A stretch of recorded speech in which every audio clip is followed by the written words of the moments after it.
berdinding kalsit, berlumpur, setinggi 60 meter berbentuk huruf V dengan parit berisi air sedalam setengah meter di bagian bawah. Mengeksplorasi gua terbesar di dunia ini termasuk olahraga ekstrim, karena setiap peserta diwajibkan memiliki kondisi fisik yang prima. Sekali mengunjungi Gua Sondung memerlukan waktu 5 hingga 7 hari. Hal ini berarti peserta mesti makan, minum, tidur hingga buang hajat di dalam gua. Saat ini Gua Sondung dapat dimasuki siapa saja selagi didampingi pemandu dan memakai alat pengaman ekstra. Untuk menjelajahi gua ini, wisatawan bisa mengikuti tur dengan tarif $3.000 atau sekitar 47 juta rupiah. Dengan $660 dari tarif itu disalurkan ke Taman Nasional Phong Nha Ke Bang. Tur itu berlangsung selama 4 hari. Nah pemirsa, setelah dari Vietnam kita bergeser jauh ke Amerika. Kita akan telusuri gua terpanjang di dunia, yakni Mammoth Cave. Selain dari luas wilayah yang dimiliki oleh Taman Nasional ini, pengunjung akan mendapatkan sebuah pengalaman menarik setelah selesai berkunjung ke tempat ini. Hingga saat ini, sistem gua terpanjang yang diketahui ada di bumi ini adalah Gua Mammoth. Gua ini berada di Taman Nasional Gua Mammoth di Kentucky, Amerika Serikat. Yang menarik, sistem gua terpanjang di dunia ini baru saja memecahkan rekor baru lagi setelah para surveyor menghabiskan waktu berjam-jam untuk memetakan tambahan 8 mil atau 13 km dari lorong-lorong gua tersebut.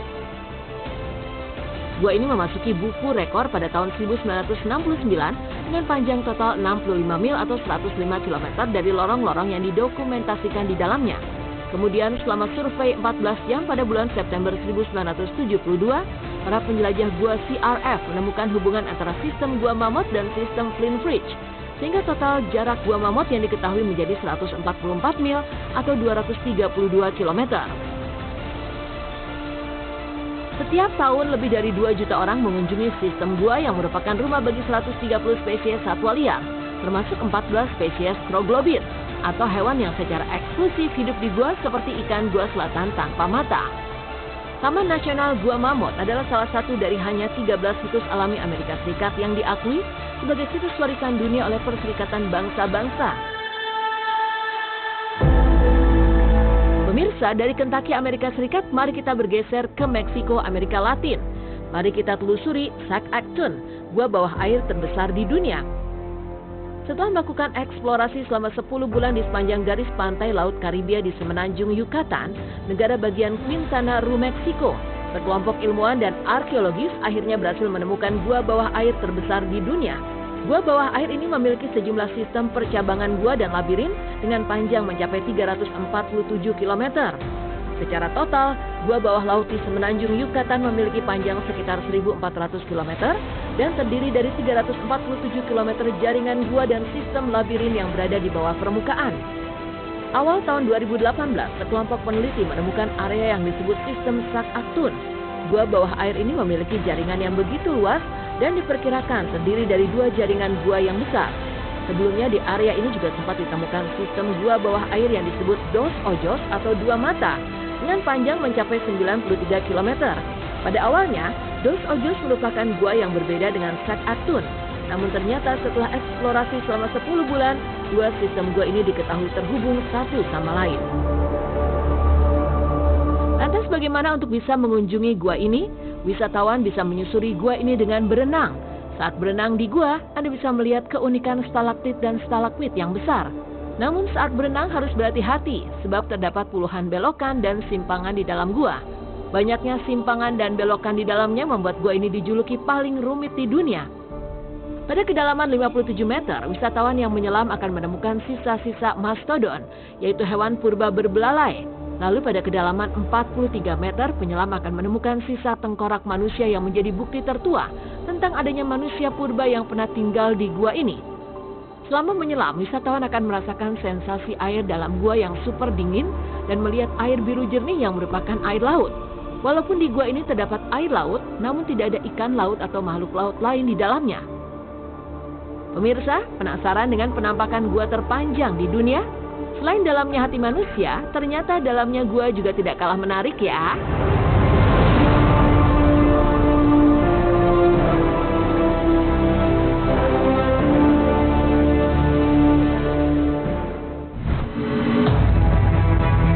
Parkour, seni kegiatan fisik yang dilakukan dengan bergerak efektif menakjubkan. Lantas bagaimana kalau parkour dilakukan untuk kejahatan?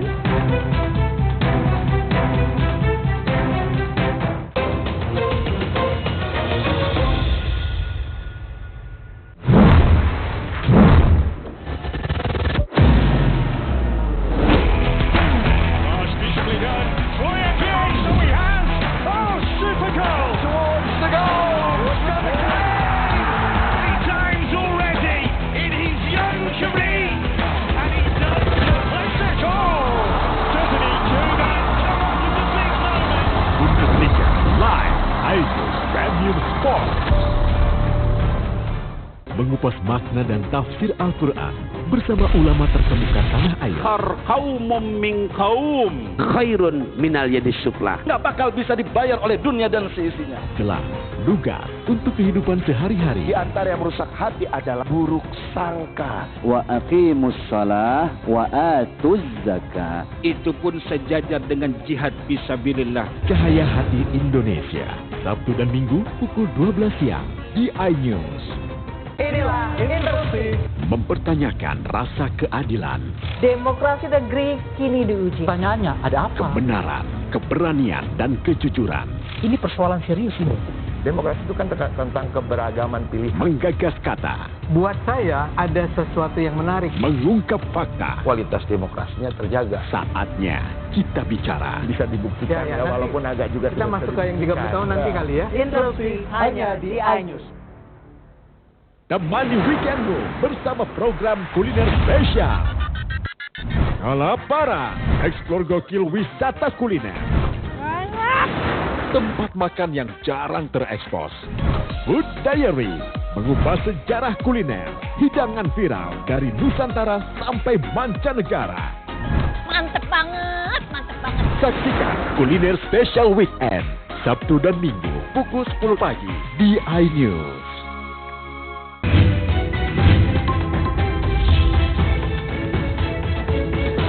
Kawal Pilkada 2024, Senin sampai Jumat pukul 12:30 siang, live di iNews. Bagaimana kemudian peta politik ke depan? Berhentikan dia karena saya ngomong. Saya Aiman Wicaksono, inilah Rakyat Bersuara. Ungkap tuntas berbagai permasalahan terkini. Tidak boleh ada kotak kosong. Tidak ada masalah. Itu menurut saya hal yang biasa. Dimunculkan lagi orang-orang yang bermutu. Bahwa Anies ini akan bagaimana? Anda jadi orang. Rakyat Bersuara, Selasa pukul 7 malam, live di iNews.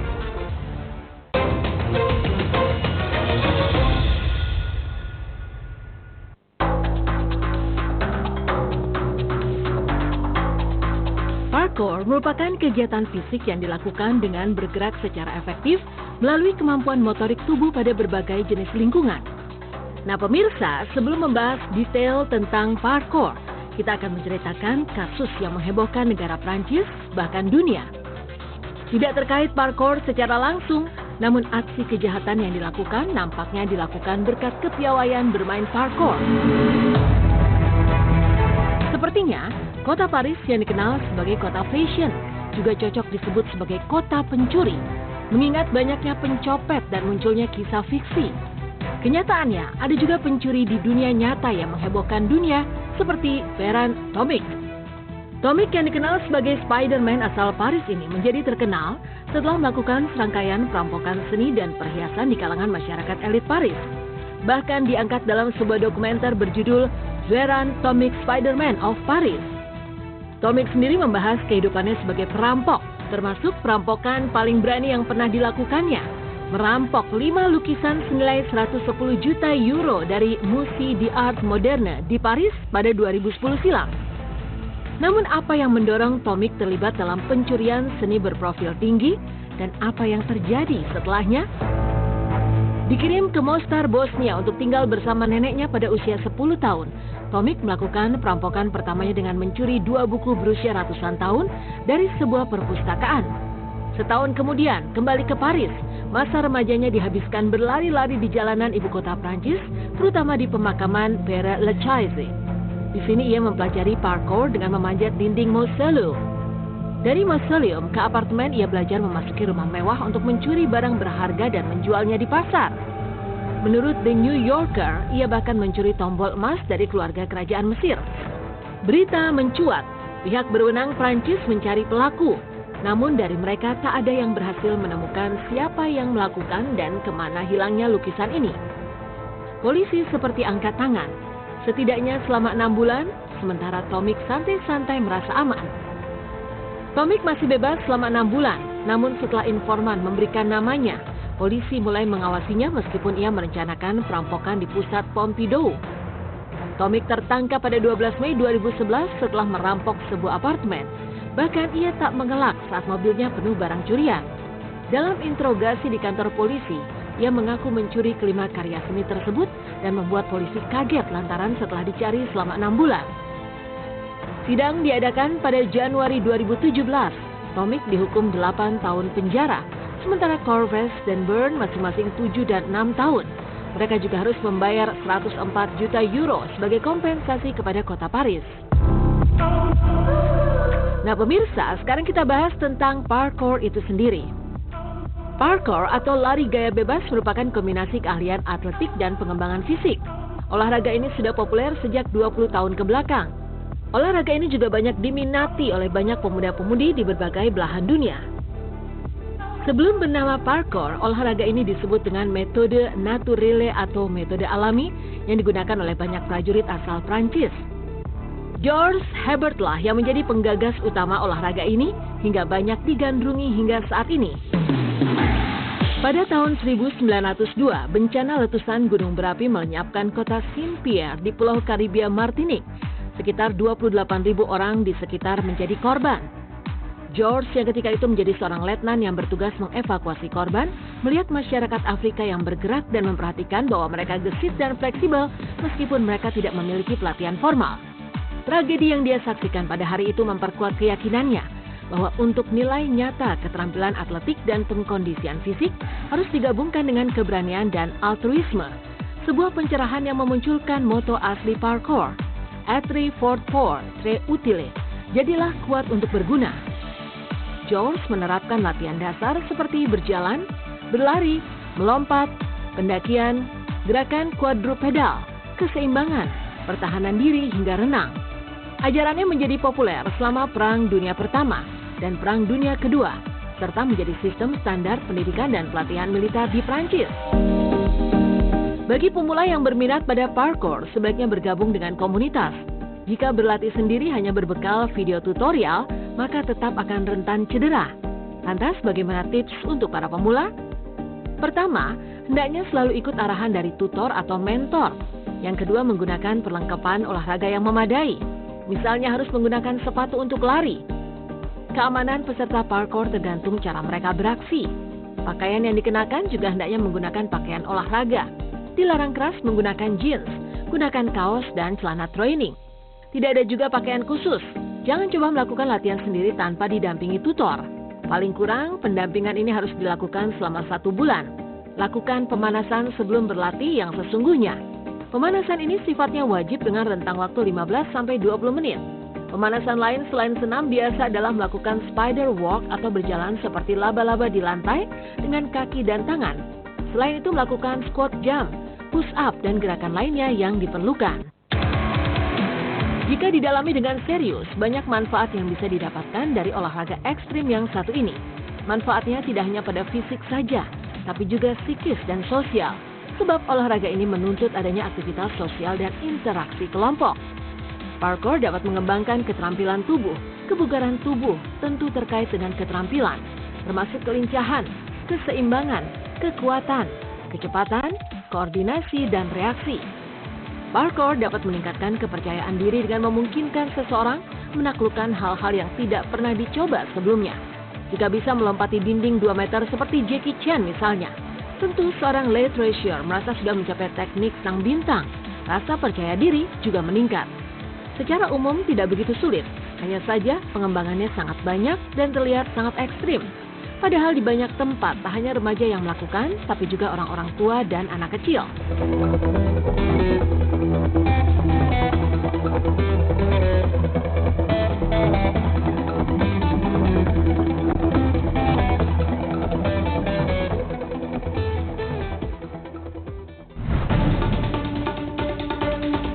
Walrus, mamalia laut dengan gading yang terus tumbuh hingga 20 tahun.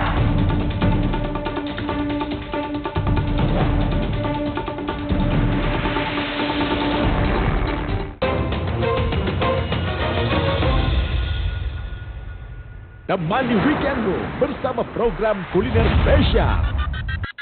Kalaparan, eksplor gokil wisata kuliner.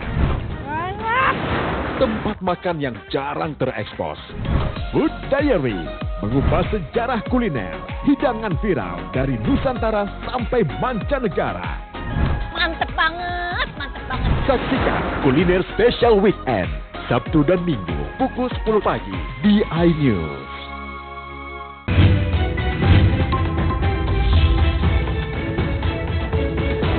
Kawal Pilkada 2024, Senin sampai Jumat pukul 12:30 siang, live di iNews. Tahapan Pilkada 2024.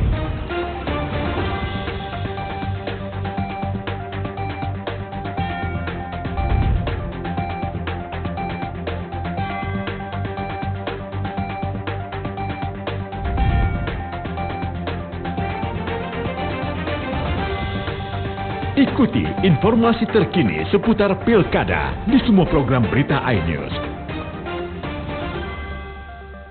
Saya Abraham Silaban, Anda menyaksikan The Prime Show. Investigasi eksklusif.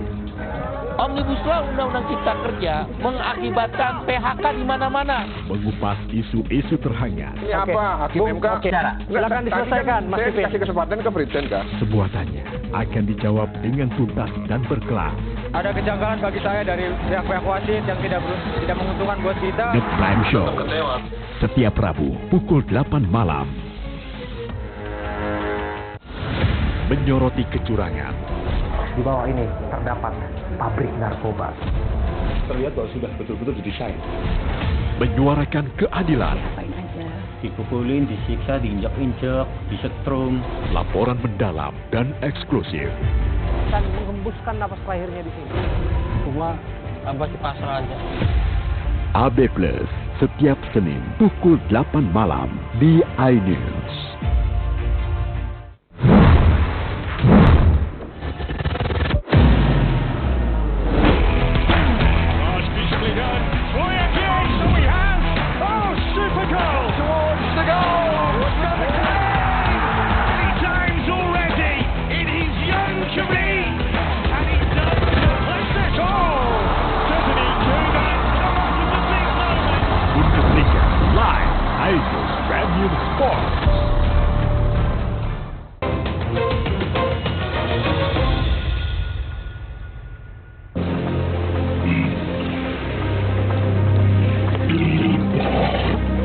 Walrus, ada banyak hal menarik dari mamalia laut yang satu ini. Salah satunya, ia memiliki gading yang terus tumbuh hingga 20 tahun. Lantas, ada hal menarik apa lagi perihal hewan mamalia terbesar yang hidup di Arktik ini? Tubuh walrus menjadi yang terbesar di antara kelompok pinnipeds atau kaki sirip lainnya. Tubuh walrus yang besar dan lembek ini ditutupi oleh kulit coklat atau merah muda. Tubuh walrus juga ditutupi rambut pendek yang menutupi sebagian besar tubuh mereka, kecuali wajah dan kaki sirip. Walrus juga mempunyai mata kecil, kumis, dan sepasang gading. Bobot walrus dewasa sendiri bisa seberat 1.500 kg dan panjang tubuhnya mencapai 3,2 meter. Keberadaan walrus di alam liar belum banyak diketahui. Populasi walrus pada 1950-an sempat menurun karena perburuan. Namun pada 1980-an, populasi walrus meningkat kembali, tapi juga mengalami penurunan akibat dari perubahan iklim. Walrus melindungi diri dari air dingin dengan lapisan lemaknya. Lapisan lemak ini disebut blubber yang selain berfungsi melindungi diri, juga menguntungkan walrus ketika berenang dan juga sebagai cadangan makanan. Ya, lapisan lemaknya ini akan terus bertambah seiring bertambahnya usia walrus. Tebalnya bisa mencapai 15 cm. Walrus memang memiliki kulit berwarna coklat pada hari-hari yang hangat. Akan tetapi, kulitnya bisa terlihat seperti merah muda di bawah sinar matahari. Warna walrus juga akan terlihat hampir putih jika terlalu lama menyelam di perairan dalam yang sedingin es. Walrus adalah mamalia yang menyimpan lebih banyak darah daripada hewan mamalia lainnya. Pasokan darah yang lebih banyak membantu walrus hidup sesuai habitatnya. Darah yang lebih banyak bisa mengikat oksigen lebih banyak juga ketika mereka menyelam. Oksigen kemudian akan disimpan di darah dan ototnya sebagai persediaan oksigen. Seperti halnya gajah Afrika, ternyata yang mempunyai gading tidak hanya walrus jantan. Baik walrus betina dan walrus jantan mempunyai sepasang gading. Gading walrus jantan memang lebih panjang dengan ukuran sekitar 90 sampai 100 cm. Sedangkan walrus betina mempunyai ukuran lebih pendek sekitar 65 sampai 80 cm. Gading ini tidak digunakan untuk berburu makanan, tetapi digunakan ketika mereka sedang tidur di lapisan es dengan cara menancapkannya agar tidak jatuh dari permukaan es. Gading ini juga berguna sebagai senjata ketika sedang musim kawin. Walrus jantan akan berduel dengan walrus jantan lainnya untuk memperebutkan walrus betina. Walrus mempunyai gigi taring ikonik yang sangat panjang. Baik jantan dan betina sama-sama menumbuhkan taring panjang. Ini membantunya beradaptasi dengan kehidupan Arktik. Mamalia laut ini menggunakan taringnya seperti tongkat ski, menggali ke dalam pasir, salju dan es untuk membantunya keluar dari perairan laut yang dingin. Tidak hanya itu, taringnya juga digunakan untuk melubangi es kasar dari bawah. Ini untuk memberikan akses pernafasan bagi walrus yang sedang berenang. Sebagai hewan karnivora sesuai dengan habitatnya, walrus bisa memakan paus mati, kerang-kerangan, ikan, dan anjing laut. Mereka bisa makan di dasar laut dan merasakan makanannya dengan kumis yang menyentuh makanannya. Gigi walrus sendiri terdiri dari 18 gigi dan ada 2 gigi taring untuk menyobek makanan yang lebih besar. Walrus nyatanya bisa bertahan di suhu beku serendah 35 derajat. Walrus mempunyai lapisan lemak yang tersimpan di bawah kulit. Ini membantunya tetap hangat di cuaca ekstrim. Tidak hanya itu, walrus bisa memperlambat detak jantungnya untuk menahan suhu, sehingga memungkinkannya bisa bertahan hidup dengan baik di kutub utara. Walrus dalam rantai makanan mempunyai predator alami yaitu paus orca dan beruang kutub. Paus orca atau beruang kutub biasanya akan memangsa anak walrus yang tidak dijaga. Sedangkan beruang kutub akan tiba-tiba menyerang sekumpulan walrus yang sedang terdampar. Walrus dan beruang kutub sering ditemukan bertarung dan sama-sama kuat agar tidak dijadikan mangsa. Hewan walrus ternyata bisa tidur di dalam air. Hal ini karena walrus sering berburu makanan di tempat yang tidak ada es atau daratan. Itulah mengapa walrus mempunyai kantong faring yang berguna sebagai kantung udara di tenggorokan mereka. Kantung udara ini bisa mengembang dan membuat walrus mengambang ketika di air dan bisa tidur dengan nyaman. Kantung udara tersebut bisa diisi dengan 50 liter udara. Ada 2 subspesies walrus. Walrus Atlantik hidup di perairan utara Kanada, Greenland, Norwegia, dan Rusia yang tertutup es secara musiman. Sementara itu, walrus Pasifik tersebar luas antara Rusia dan Alaska, mulai dari Laut Bering hingga Laut Chukchi dan Laut Laptev. Diperkirakan ada sekitar 25.000 walrus Atlantik dan 200.000 walrus Pasifik di alam liar. Walrus bukanlah hewan yang hidup sendirian. Mereka bergerak dalam kawanan. Biasanya terdiri dari ratusan individu dan jumlahnya bisa bertambah saat musim kawin. Walrus biasanya terlihat berjemur bersama. Kawanan dibagi berdasarkan jenis kelamin. Betina dan jantan sama-sama mempunyai kawanannya sendiri. Walrus jantan bernyanyi dan mengeluarkan berbagai macam vokalisasi yang aneh di bawah air. Beberapa di antaranya adalah ketukan, gonggongan, bunyi klik, serak, dengusan, dan lenguhan. Ini biasanya terjadi di bulan Desember hingga Maret. Beberapa walrus jantan bahkan bernyanyi terus-menerus selama 65 jam. Vibrissae yang dimiliki oleh walrus sering disalahpahami sebagai kumis. Ini adalah rambut yang sangat sensitif. Mereka memiliki 400-700 organ taktil yang tersusun dalam 12 hingga 15 baris di sekitar hidungnya. Adapun untuk fungsinya, walrus menggunakannya untuk mencari makan di dasar laut yang gelap. Karena penglihatannya yang tidak baik, walrus memanfaatkan kumisnya ini. Whistle!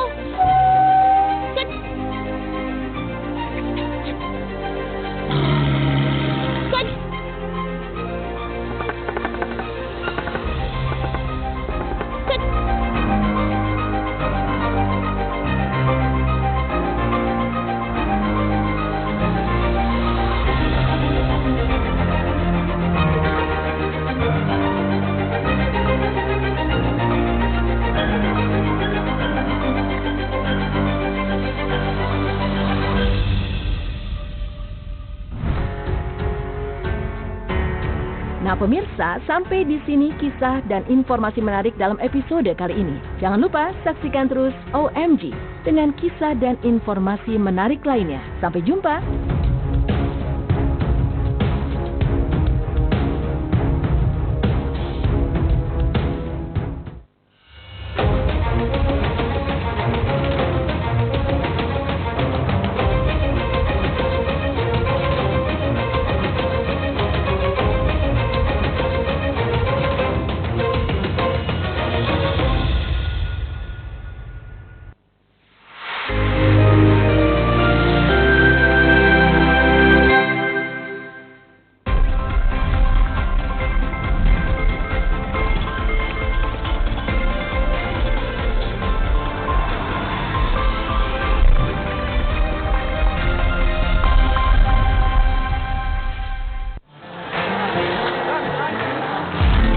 Kepada 260 juta penduduk Indonesia.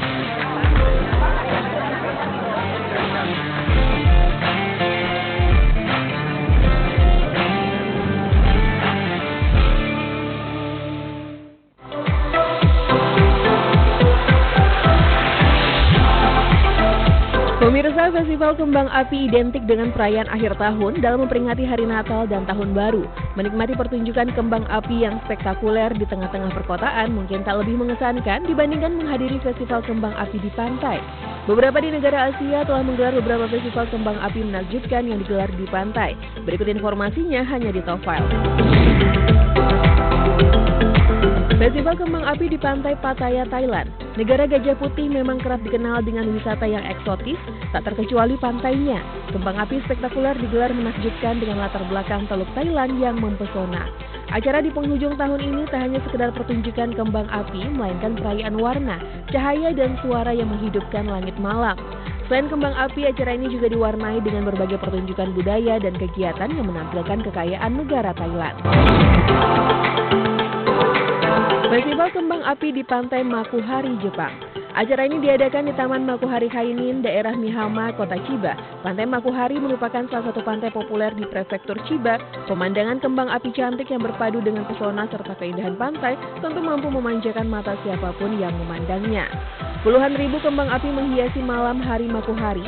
Jumlahnya memang belum bisa dipastikan, namun ada pula yang menyebutkan jumlah semburan kembang api mencapai hingga 23.000 menjadi pertunjukan terbesar di wilayah pantai Jepang. Festival Kembang Api di Pantai Guang Ali, Korea Selatan. Tak hanya mencakup wilayah pantai, festival megah ini bahkan juga digelar di Pulau Dongbaek, di Haodai, dan Igidae Coastal Walk. Keunikannya terdapat pada pemandangan kembang api berukuran besar yang bentuknya menyerupai air terjun kenamaan dunia, yakni Niagara Falls. Acara pertunjukan akan berlangsung selama kurang lebih 1 jam dari jam 8 hingga jam 9 malam. Festival kembang api ini mempunyai tema pertunjukan yang berbeda-beda di setiap tahunnya. Festival Kembang Api di Pantai Kuta, Indonesia. Pesona Bali memang kerap menjadi favorit bagi wisatawan dari mancanegara, tak terkecuali untuk merayakan liburan Natal dan Tahun Baru. Para wisatawan bisa menyaksikan pesta kemeriahan kembang api di Pantai Kuta. Pantai yang berlokasi di daerah Denpasar ini dikenal mempunyai deretan panjang sehingga festival kembang api menjadi lebih meriah dengan adanya kafe dan klub malam, beserta semarak konser musik yang mengiringi serunya kembang api sambil menikmati panorama Pantai Kuta. Pemirsa Top Files, jadi itulah beberapa deretan festival kembang api termegah yang digelar di pantai. Menurut Anda, mana yang paling menakjubkan?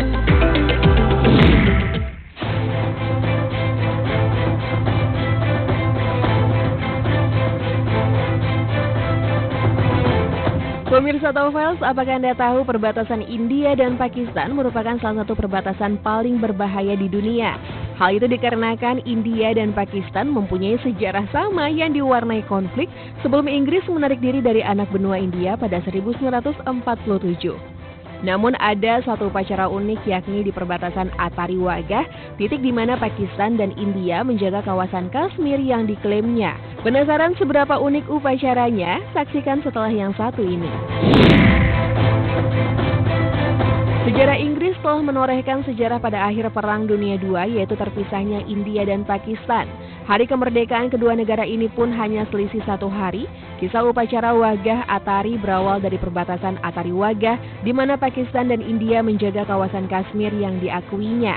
Sehingga upacara Wagah Atari merupakan sebuah upacara penurunan bendera yang seolah-olah menjadi penanda aksi damai warga India dan Pakistan.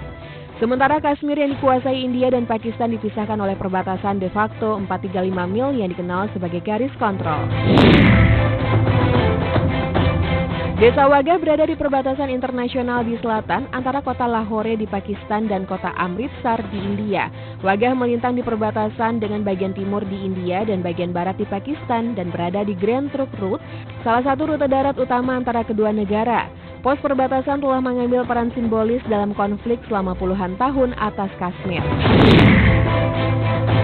Upacara dimulai setiap malam tepat sebelum matahari terbenam dengan parade yang dilakukan oleh tentara dari kedua sisi dan diakhiri dengan penurunan bendera kedua negara yang terkoordinasi dengan sempurna. Seorang prajurit infanteri berdiri tegak di setiap sisi gerbang.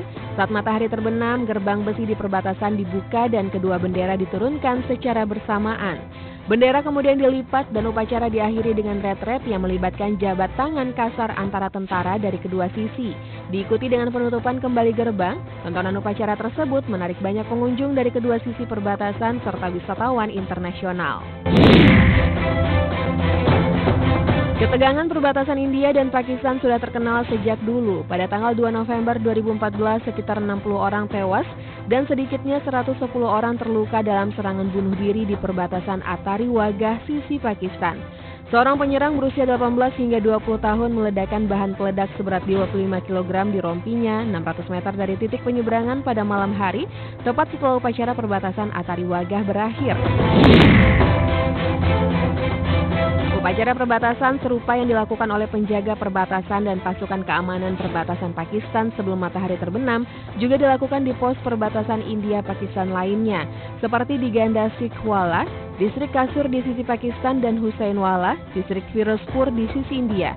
Seperti di perbatasan Atari Wagah, tentara perbatasan dari kedua belah pihak saling mengintimidasi dengan melontarkan tendangan tinggi dan menatap. Dan upacara diakhiri dengan pengibaran bendera secara serentak atau pemukulan mundur. Upacara-upacara ini dilakukan dalam skala yang lebih kecil dan penontonnya cenderung adalah warga Punjab lokal dibandingkan turis dari wilayah lain di India, Pakistan, dan negara lain. Cara latihan dan paradenya juga cukup berbeda jika dibandingkan dengan yang dilakukan di perbatasan Wagah Atari. Nah, itulah pemirsa upacara unik di antara perbatasan India dan Pakistan. Meski kedua negara bersih tegang, upacara dapat dilakukan secara hikmat dan damai. Bahkan patriotisme di kalangan penonton terasa, setiap kelompok penonton bersorak dan bertepuk tangan. Pemirsa, setiap negara di dunia pasti mempunyai berbagai jenis suku budaya. Masing-masing suku tentunya mempunyai keunikan tersendiri serta tradisi yang masih dilakukan hingga saat ini. Salah satunya seperti suku Kazakh dengan tradisi yang terbilang langka, yakni berburu menggunakan burung elang. Berikut Alfa telah merangkum fakta-faktanya untuk Anda. Suku Kazakh tinggal di wilayah barat Laut Mongolia. Orang-orang suku Kazakh merupakan keturunan kelompok pribumi Turki, Mongol, dan Indo-Iran serta Han. Suku Kazakh diketahui mendiami kawasan yang membentang dari Siberia di bagian timur hingga Laut Hitam di bagian barat, tepatnya wilayah Altai. Suku asli ini masih mempertahankan cara hidup yang tradisional dengan kebiasaan-kebiasaan yang sudah diturunkan dari generasi ke generasi. Sejak abad ke-19, suku Kazakh dikenal sebagai suku semi-nomaden yang biasanya menjelajahi pegunungan dan lembah Mongolia Barat untuk berburu. Saat berburu, mereka ditemani dengan seekor elang emas di tangan mereka. Suku Kazakh dikenal sebagai suku terakhir yang melestarikan tradisi berburu dengan burung elang. Tradisi berburu menggunakan burung elang ini bahkan sudah berlangsung selama ribuan tahun. Elang yang dipakai sebagai teman berburu suku Kazakh adalah jenis elang emas. Kemampuan untuk berburu dengan elang emas perlu dilatih selama bertahun-tahun. Tak hanya dilakukan oleh laki-laki, berburu dengan elang emas juga dapat dilakukan oleh kaum perempuan. Para pemburu akan mengamati sekitar pegunungan dari bagian bukit yang kemudian saat ada mangsa yang terlihat, elang emas akan dilepaskan untuk menangkapnya. Para elang emas telah dilatih sejak mereka masih kecil dan akan terus berlanjut hingga 3 tahun sampai 4 tahun. Setiap elang hanya perlu melayani satu tuan mereka. Para tuan harus membangun ikatan antara dirinya dengan elang emas dan mengajarkan bagaimana berburu mangsa dengan cara yang lebih efisien. Elang-elang emas biasanya memiliki harapan hidup yang panjang hingga 40 tahun. Mereka pada dasarnya sudah menjadi bagian dari anggota keluarga dari para pemburu bangsa Kazakh. Tradisi berburu dengan elang emas yang dilakukan oleh suku Kazakh ini biasa disebut dengan istilah berkuci. Di musim dingin, wilayah tempat tinggal suku Kazakh bisa mencapai suhu minus 40 derajat Celcius. Namun mereka mampu beradaptasi dengan dinginnya suhu hingga mempunyai makanan khas yang terbuat dari daging yang bisa menghangatkan tubuh. Elang-elang emas biasanya digunakan untuk berburu rubah dan hewan lainnya. Bahkan tak jarang elang emas mampu membunuh serigala muda. Setelah sukses berburu, para pemburu akan memberikan penghargaan terhadap elang-elang emasnya dengan memberikan mereka makan di paru-paru dari hasil buruan yang dianggap bagian paling berharga dari hewan. Burung elang yang dilatih suku Kazakh ternyata bukanlah elang jantan, melainkan burung elang betina. Elang betina dinilai lebih agresif dan memiliki berat badan yang lebih berat dibanding elang jantan. Menariknya, elang yang digunakan untuk berburu akan dilepas ke alam liar setelah mengabdi selama 10 tahun sebagai bentuk penghormatan bagi burung elang. Suku Kazakh tak hanya berburu untuk mencari makan, mereka juga berburu untuk menangkap sejumlah binatang yang bisa dimanfaatkan bulunya. Bulu ini merupakan bagian terpenting dari pakaian tradisional Kazakh. Mereka akan mencari mangsa di sekitar pegunungan. Pemirsa Taufels, meskipun berburu dengan elang telah menurun di zaman sekarang, untuk itu suku Kazakh mempertahankan tradisi dengan membuat kontes berburu dengan elang emas. Menikmati hawa dingin dari pegunungan sambil merasakan sensasi berburu bersama kaum Kazakh, nampaknya bisa menjadi agenda liburan Anda selanjutnya. Semoga informasi ini bermanfaat.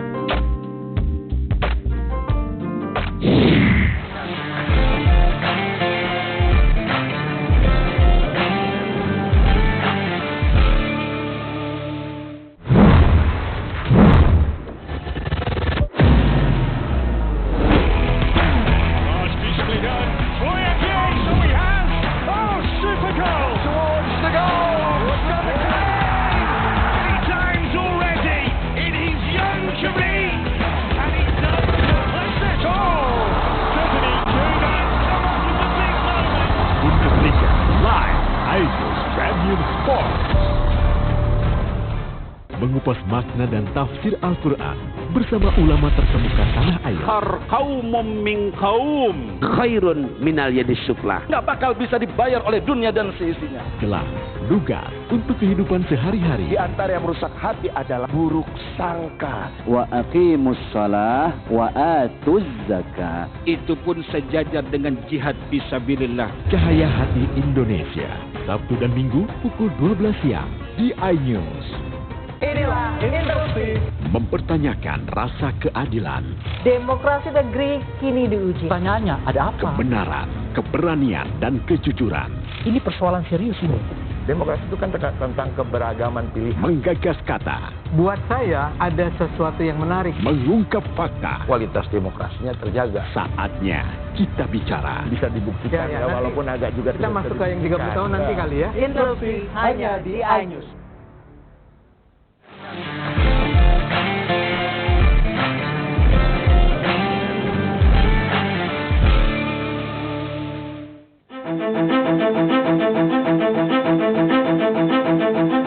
Pemirsa Taufels, perang Israel-Palestina rupanya tidak hanya memberikan dampak kerusakan di wilayah konflik saja, namun juga beberapa wilayah bahkan negara di sekitarnya. Salah satu negara yang terkena dampak dari peperangan tersebut adalah Lebanon. Negara itu disebutkan telah melalui banyak mendapat dampak dari rentetan konflik panjang di sekitar wilayahnya, baik dari perang Israel-Palestina maupun konflik Suriah. Lalu bagaimanakah hubungan antara Lebanon dengan Palestina dan Israel? Simak pembahasan berikut ini. Perang Israel dan Palestina telah meluas sejak tahun 1948.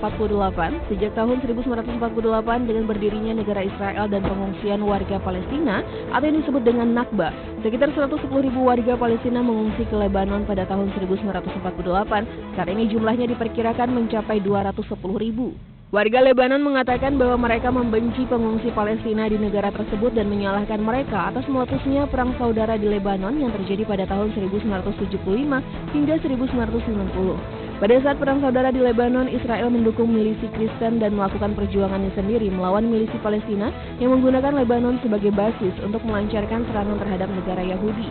Pada tahun 1982, Israel menginvasi Lebanon untuk menghapuskan organisasi pembebasan Palestina dan mendirikan pemerintah Kristen pro-Israel di Beirut.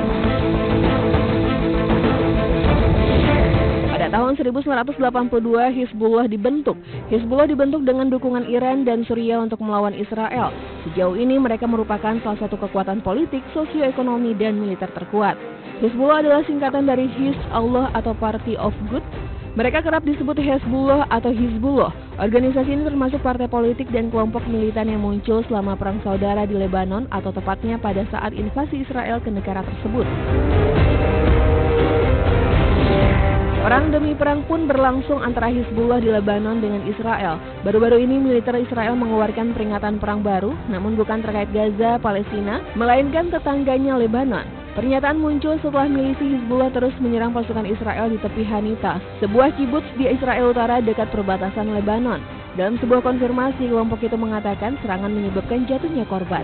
Hizbullah juga mengklaim serangan kedua terhadap pos terdepan yang diawaki oleh tentara Israel di perbatasan Bir Karisah yang dikatakan juga mengakibatkan korban jiwa. Saluran televisi pro Hizbullah Al-Manar melaporkan para pejuang kelompok itu menargetkan 4 tentara Israel di Sasa di Israel Utara yang mengakibatkan korban yang dipastikan.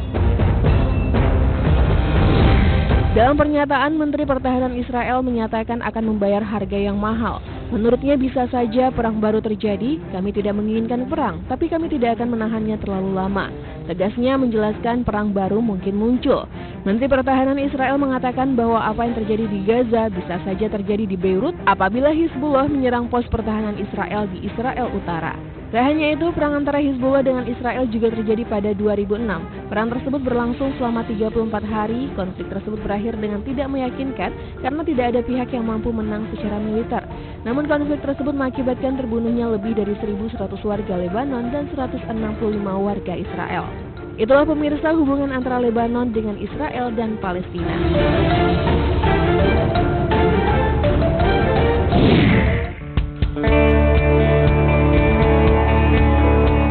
Pemirsa Top Files, baru-baru ini NASA dan Japan Aerospace Exploration Agency berencana meluncurkan satelit kayu pertama di dunia keluar angkasa pada musim panas 2024. Satelit kayu itu diberi nama Lignosat, seukuran cangkir kopi dan terbuat dari kayu magnolia. Hal ini berupaya menjadikan penerbangan luar angkasa lebih berkelanjutan atau sustainable. Penasaran faktanya? Simak ulasannya berikut ini. Proyek Lignosat ini telah dimulai pada April 2020 kerjasama antara Universitas Kyoto dan Kehutanan Sumitomo. Mereka ingin melihat secara akurat dampak lingkungan dari kondisi orbit bumi rendah yang keras terhadap bahan organik. Untuk menguji efek tersebut, sebuah panel kecil berisi 3 sampel kayu berbeda diluncurkan ke ISS. Terbakar atau membusuk di ruang hampa udara yang tak bernyawa, namun kayu tersebut akan terbakar menjadi abu halus saat masuk kembali ke atmosfer bumi. Hal ini membuat kayu menjadi bahan yang sangat berguna dan dapat terbiodegradasi untuk satelit masa depan. Setelah berhasil menguji sampel kayu mereka di Stasiun Luar Angkasa Internasional atau ISS awal tahun ini, para ilmuwan yakin satelit uji tersebut cocok untuk diluncurkan. 3 sampel kayu yang diuji tidak menunjukkan perubahan bentuk setelah terpapar ke luar angkasa, meskipun lingkungan luar angkasa keras dan ditandai dengan perubahan suhu signifikan dan paparan sinar kosmik intens serta partikel matahari berbahaya selama 10 bulan. Pengujian memastikan tidak ada penguraian atau deformasi seperti retak, melengkung, terkelupas, atau kerusakan permukaan. Untuk menentukan kayu mana yang akan digunakan, para ilmuwan mengirimkan 3 sampel kayu yaitu magnolia, cherry, atau birch. Mereka mengirimkan sampel tersebut ke ISS untuk disimpan dalam modul yang terpapar keluar angkasa. Kayu magnolia dipilih sebagai bahan dasar satelit karena kemungkinannya kecil dapat pecah atau pecah selama pembuatan. Adapun alasan NASA membuat eksperimen pembuatan satelit dari kayu ialah masalah sampah logam yang tak terurai di luar angkasa yang semakin banyak. Lebih dari 9.300 ton benda luar angkasa termasuk sampah luar angkasa seperti satelit yang tidak beroperasi dan bongkahan roket bekas saat ini mengorbit bumi. Satelit logam yang terbuat dari bahan ini seperti titanium ringan dan aluminium meningkatkan kecerahan langit malam secara keseluruhan. Hal ini menciptakan polusi cahaya lingkungan yang membuat fenomena luar angkasa jauh sangat sulit ditemukan. Insiat NASA untuk meluncurkan satelit dari kayu bertujuan untuk membuat ruang penerbangan luar angkasa menjadi lebih berkelanjutan. Pesawat ruang angkasa yang terbuat dari logam bukan hanya mahal, tetapi juga berisiko bagi ISS. Pesawat luar angkasa berawak lainnya dan bagi manusia di bumi jika kapsulnya cukup besar untuk dapat masuk kembali ke atmosfer. Ide di balik Lignosat adalah teori satelit ini tidak terlalu berbahaya, seperti saran dari para peneliti. Pembuatan satelit berbahan kayu itu bertujuan untuk memanfaatkan keramahan lingkungan dan biaya kayu yang rendah dalam pengembangan ruang angkasa. Itulah pemirsa rencana NASA dan Jepang untuk meluncurkan satelit dari kayu yang ramah lingkungan. Semoga hal ini dapat bermanfaat untuk kedepannya ya.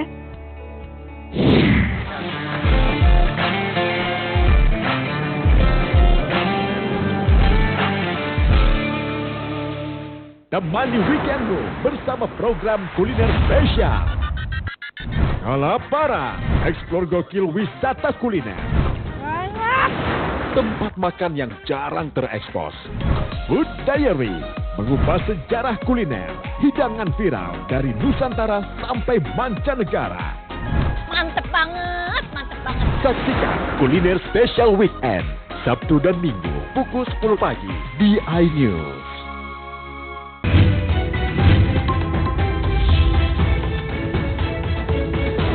Kawal Pilkada 2024, Senin sampai Jumat pukul 12:30 siang, live di iNews. Bagaimana kemudian peta politik ke depan? Berhentikan dia, karena saya ingin ngomong. Saya Aiman Wicaksono, inilah Rakyat Bersuara. Ungkap tuntas berbagai permasalahan terkini. Tidak boleh ada kotak kosong. Tidak ada masalah. Itu menurut saya hal yang biasa. Dimunculkan lagi orang-orang yang bermutu. Bahwa Anies ini akan Anda jadi orang. Rakyat Bersuara, Selasa pukul 7 malam, live di iNews.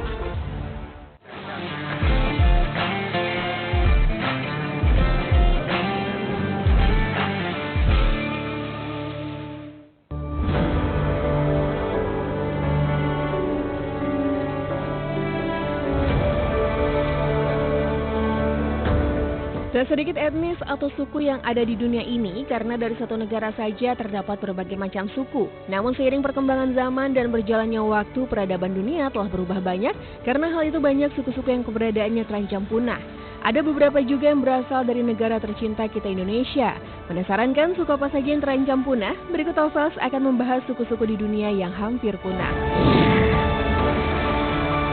Suku Ewenki adalah salah satu suku nomaden Siberia yang kebudayaannya terancam punah. Suku ini berasal dari Rusia Utara dan Tiongkok. Mereka memiliki keunikan dan kekayaan budaya yang luar biasa. Mereka juga menghadapi tantangan dari perubahan zaman yang mempengaruhi kehidupan mereka. Suku ini selalu berusaha untuk melestarikan warisan mereka dan beradaptasi dengan perubahan zaman. Mereka adalah salah satu contoh akulturasi dan asimilasi budaya di masyarakat. Mungkin kita dapat membantu suku Ewenki dengan menghargai, mendukung, dan menjaga kehidupan dan kebudayaan mereka. Kita dapat bersama-sama menjaga warisan dunia yang berharga ini. Tekanan politik, ekonomi, atau sosial termasuk paling mempengaruhi. Banyak suku Ewenki yang mengalami diskriminasi, pengusiran, atau pemindahan paksa oleh pemerintah atau kelompok etnis lain. Mereka kehilangan hak-hak khusus untuk menjaga identitas dan tradisi mereka. Mereka juga kehilangan sumber daya alam yang menjadi kebutuhan hidup mereka, seperti hutan, sungai, danau, dan binatang liar. Mereka juga kehilangan tanah, rumah, atau harta benda mereka. Mereka juga mengalami kemiskinan, pengangguran, atau ketidakadilan sosial. Orang Ket, suku asli Rusia yang saat ini jumlah orang Ket tidak lebih dari 1088 orang. Hanya sedikit dari mereka yang merupakan penutur asli yang menguasai bahasa Ket, sisanya berkomunikasi menggunakan bahasa Rusia. Suku Ket yang bermukim di lembah Sungai Yenisei adalah suku nomaden pemburu pengumpul terakhir di Siberia. Wilayah ini telah menjadi rumah bagi berbagai suku dan budaya selama ribuan tahun. Masyarakat adat seperti suku Ket dan Khanty sebelumnya disebut sebagai Ostiak oleh Kekaisaran Rusia. Sebagai keturunan suku nelayan dan pemburu di Taiga Yenisei, suku Ket berasal dari daerah dekat pegunungan Altai. Suku Ket juga diperkirakan berasal dari suatu tempat dekat Danau Baikal. Tempat tinggalnya yang terpencil di Rusia Utara membuat sejarah tradisi dan budayanya sulit untuk dipelajari oleh orang luar.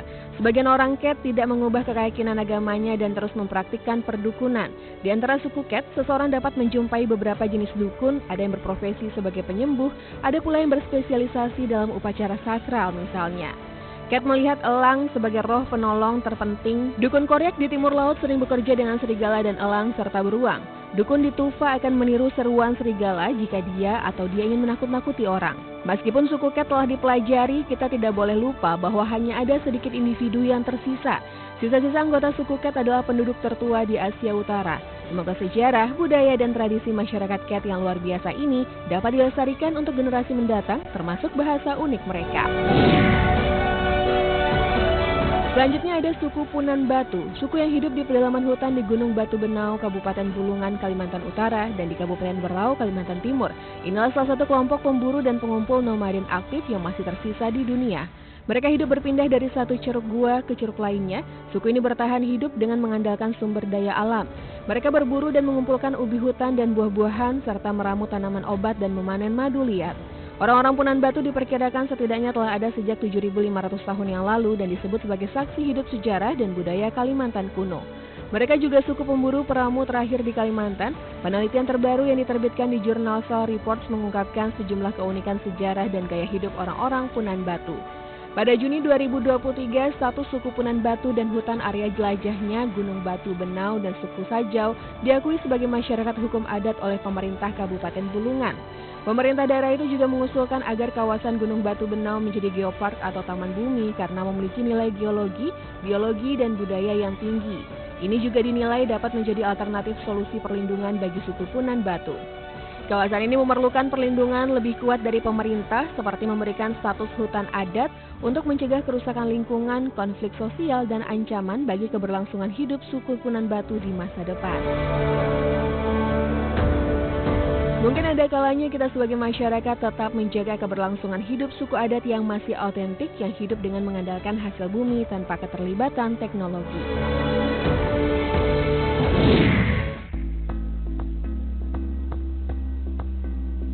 Bunga memang tanaman indah yang menghiasi ruangan sehingga terlihat cantik. Fantastisnya, berbagai bunga ada yang memiliki nilai yang tinggi dan menjadi tanaman yang mahal, seperti anggrek emas Kinabalu. Konon katanya harganya mencapai puluhan juta. Yuk kenal lebih jauh bunga mahal satu ini. Anggrek emas Kinabalu juga dikenal sebagai the gold of Kinabalu orchid maupun Rothschild sleeper orchid. Bunga anggrek jenis ini hanya dapat ditemukan di Kinabalu National Park, Malaysia. Anggrek ini memiliki nama latin Paphiopedilum rothschildianum, termasuk ke dalam bunga endemik yang hanya ditemukan di Gunung Kinabalu, Pulau Borneo, Kalimantan. Anggrek ini tumbuh subur di daerah yang memiliki kelembapan dan pasokan air yang cukup. Bunga anggrek ini dikenal karena bentuknya yang unik, menyerupai sepatu slipper dan memiliki warna keemasan yang memukau. Anggrek emas Kinabalu ini memiliki ukuran sedang sampai besar, berdaun dan banyak bunga. Tanaman ini hidup di iklim hangat sampai sejuk, tumbuh terestrial yang memiliki bentuk daun bulat seperti telur. Keindahan dari bunga ini tentunya terlihat dari bibir bunga berwarna hijau keemasan cerah, mencilap dengan bintik-bintik ungu. Bunganya cukup besar dengan kedua kelopak sisinya yang panjang menjuntai. Kelopak atas dan bawahnya lebih terlihat seperti garis-garis dari jauh. Batangnya yang tipis dapat menampung hingga 6 bunga secara horizontal yang membuatnya tampak besar. Daunnya semi-transparan ini memiliki panjang 40 hingga 60 cm dan lebar 5 cm. Berkulit kasar, berwarna hijau cerah hingga hijau kekuningan dan memiliki rambut kemerahan di bagian pangkalnya. Anggrek Rothschild dinobatkan sebagai anggrek paling mahal di dunia. Hal ini disebabkan spesies anggrek emas Kinabalu ini memiliki rentang kembang biak yang lama. Anggrek ini membutuhkan waktu 8 hingga 15 tahun untuk bunga ini berkembang hingga membuat anggrek ini mempunyai harga yang begitu mahal. Selama kurun waktu tersebut, perawatan anggrek ini juga harus maksimal agar bunganya mampu berkembang sempurna. Anggrek ini hanya mekar pada bulan April sampai Mei saja, maka tak heran bunga ini ditaksir sekitar 3.500 pound sterling atau 67 juta rupiah. Anggrek emas Kinabalu digadang memiliki tampilan yang mirip dengan anggrek Jawa. Keduanya memang berasal dari genus yang sama tetapi memiliki karakteristik yang berbeda. Secara fisiologi memang memiliki tampilan yang sama. Paphiopedilum glaucopilum atau dikenal dengan sebutan anggrek selop adalah anggrek endemik Jawa Timur yang memiliki habitat asli di lereng Semeru. Anggrek Jawa cenderung memiliki kantung berwarna merah keunguan, sedangkan anggrek Rothschild mempunyai kandungan berwarna kecoklatan dengan corak garis-garis cerah. Keindahan dan keunikan anggrek emas Kinabalu telah membuatnya menjadi sasaran perhatian tidak hanya para pecinta alam dan penggemar anggrek saja, tetapi juga perburuan liar yang merugikan. Selain itu ada penyeludupan yang luas yang mengakibatkan hampir punahnya anggrek ini. Permintaan yang tinggi dan harga mahal di pasar internasional telah mendorong perburuan liar dan perdagangan ilegal. Bunga ini sering diambil dari habitat alaminya dan dijual dengan harga yang fantastis di pasar gelap. Pemirsa, itulah anggrek Kinabalu yang terkenal mahal. Apakah Anda tertarik untuk melihatnya secara langsung?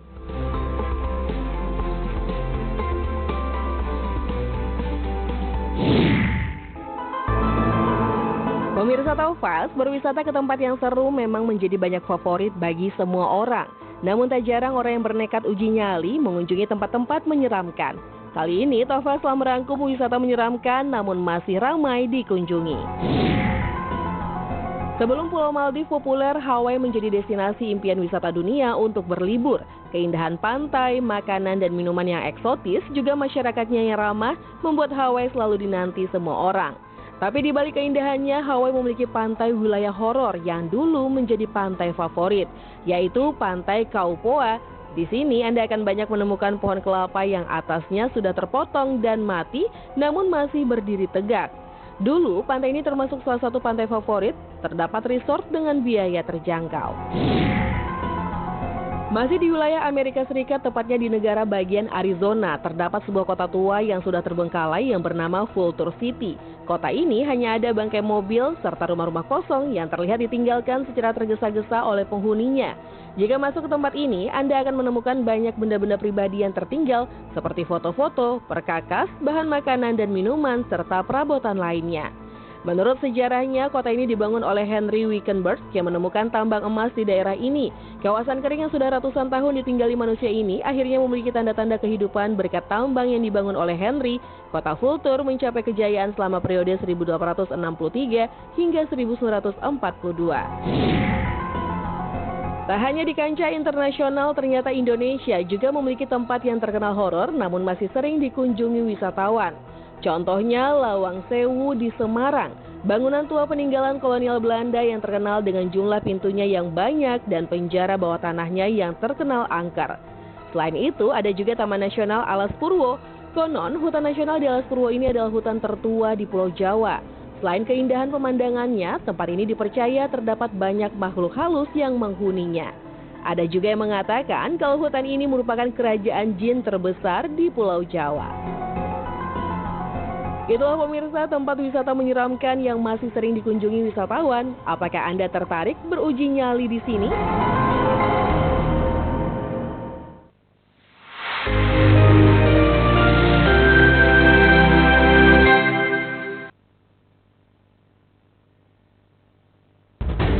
Ketika dibegal memang ada saatnya nih, nyali seketika hilang entah kemana. Berbeda dengan pria satu ini, ia berani melawan ketika pelaku begal akan beraksi. Ia pun melawan pelaku begal tersebut dengan seorang diri. Wah, berani banget nih masnya, emang patut diacungi jempol ya. Namun teman-teman juga harus mempertimbangkan nih situasi dan kondisinya. Jangan hanya berani melawan tapi ternyata kita dengan tangan kosong dan si pelaku membawa senjata tajam. Itu juga pastinya membahayakan diri kita sendiri. Namun mungkin berbeda dengan case dari masnya ini ya.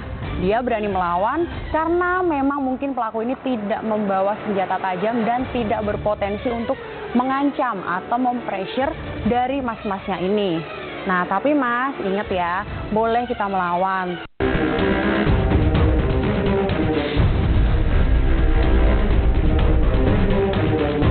Lagi-lagi nih, jambret melancarkan aksinya di jalanan. Pejamret ini memepet dan merampas paksa tas korban saat mengendarai motor. Hal tersebut membuat korban terjatuh. Namanya juga jambret, ia pun tak menghiraukan, tetap melajukan motornya. Ini nih, udah berbahaya pula, melanggar hukum pula. Ya gitulah ya. Kalau dibilang alasannya karena tuntutan ekonomi dan lain sebagainya, ya semua orang pastilah ada masalahnya masing-masing. Tapi tidak dibenarkan ketika kita melakukan jalan pintas seperti menjambret. Nah, itu jelas salah dan melanggar hukum. Nah, teman-teman nih, peristiwa-peristiwa seperti ini tuh kan sering terjadi ya di jalanan. Jadi lebih waspada dan berhati-hati lagi ya. Ketika kita membawa tas, terutama tas lempang nih, itu lebih baik ditaruh di depan agar tidak memancing nih para pelaku-pelaku tindak kriminal ini untuk menjamret tas kita.